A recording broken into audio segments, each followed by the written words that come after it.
hapa ni kisiwa Panza, kisiwa ambacho kina mandhari nzuri na utulivu na chenye rasilimali za kutosha. Lakini bado kisiwa hiki kwenye mikoko kimeandamwa na athari nyingi zitokanazo na shughuli za kibinadamu, ikiwemo uchimbaji wa choya, yani chambo kwa ajili ya uvuvi wa samaki. Na hii ni moja ya sehemu ambayo imeathiriwa vikubwa sana kwa shughuli hizo. Nini kifanyike ili kuweza kurudisha uhalisia wa eneo hilo?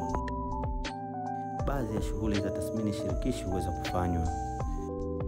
Na hapa sasa wanajamii wanaweza kufanya mazoezi kadha wa kadha kujua uhalisia wa eneo hilo. Mazoezi hayo hujumuisha uangaliaji wa kiwango cha asidi pamoja na uchumvi wa maeneo. Na je, ni kipi wanajamii hawa wanaweza kukifanya?